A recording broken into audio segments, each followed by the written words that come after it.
Hi everyone.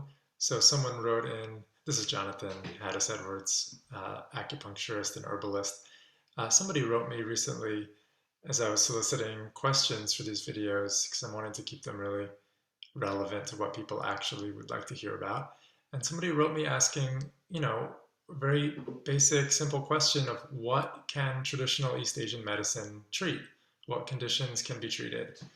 And I almost want to be a bit flip and say, make a 30-second video and say everything and, done. So that's the short answer, but there's of course a more nuanced answer that deserves some attention as well. Um, I can't think of very many conditions that Chinese medicine, Korean, Japanese, East Asian medicine traditions, this is including acupuncture and moxibustion and herbal medicine, can't treat, right? They're almost everything, every person can be benefited by this medicine. Does that mean everybody's going to be cured?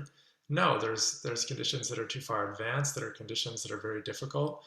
There are conditions that Western medicine may be better suited for, and there's certainly conditions that traditional East Asian medicine is better suited for. So that could be a long, topic in itself. But broadly speaking, we treat the person as well as the disease. So even somebody with a very difficult condition that may be considered incurable can still be benefited. Their vitality can be benefited um, through East Asian medicine. And often East Asian medicine is really great at complementing Western medicine or biomedicine. I'm thinking in particular of cases like really aggressive cancer therapies. Um, I'm not an expert on treating cancer. I've only really worked with East Asian medicine as an adjunct to conventional cancer therapies, but I've seen it really help people through the rigors of chemo and radiation, and I've certainly seen it really help somebody build back up afterwards. It's very, it's well known as an adjunct cancer therapy. There are people who work with East Asian herbal medicine as a primary therapy for cancer, and I have some knowledge of that, but I don't claim to have much clinical experience actually putting it into practice.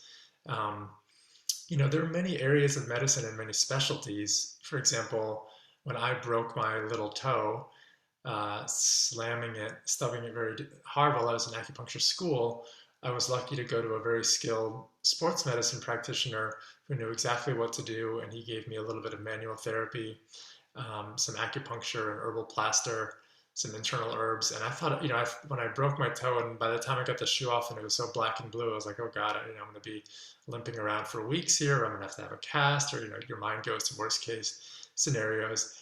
And in the event, I was walking within about 3 days. I mean, I was walking immediately with the cane, but after 3 days, I was hardly limping and I didn't need the cane anymore, and it healed very, very quickly. Um, so that was partly due to this practitioner's skill and his training as a martial arts sports medicine practitioner. And traditionally, their skill set includes bone setting.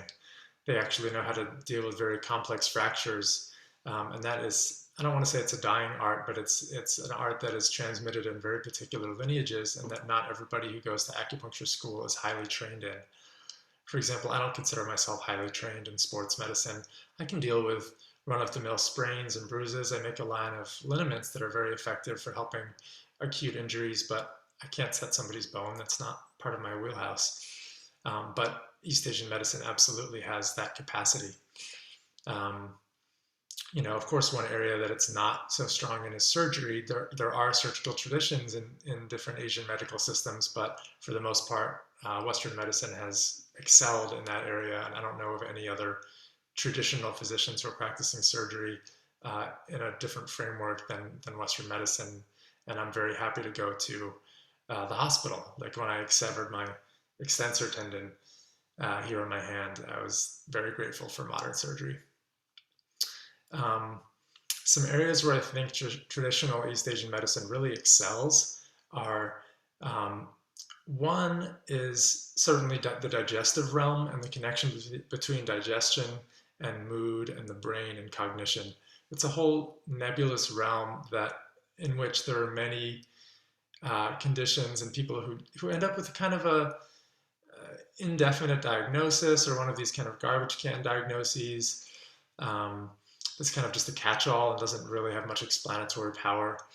And if Western medicine can't locate a specific lesion or a very specific pathology that appears on a scan, then often it's just kind of, there's a bit of head scratching and there's not necessarily a lot of tools, right? It's like blast it with antibiotics, or um, there's limited numbers of tools, and East Asian medicine has a lot of capacity in helping to bring things back in tune, back into harmony, taking into account the terrain of the person, not just what pathogens may be in the system, but is there heat, is there cold, is there dampness, is there dryness, is there tension, what is going on, how can we um, give the body a nuanced and balancing treatment that's going to restore harmony, right? There's a sense in which this medicine is an art as much as a science, and that sense of harmony and individualized treatment is really important.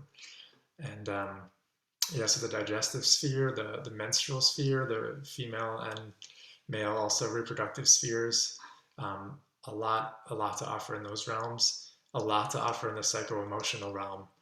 Um, yeah, so those are typically the areas of focus in my practice, is more of that internal medicine sphere, also respiratory disorders, cardiovascular conditions.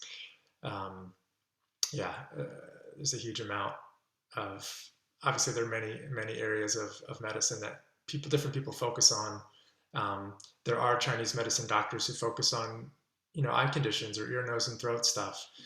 That's something that, as a kind of more general practitioner, I treat incidentally here and there. But speaking from experience, digestive stuff, menstrual sphere, fatigue syndromes, pain syndromes, those are the bread and butter of many practitioners, myself included.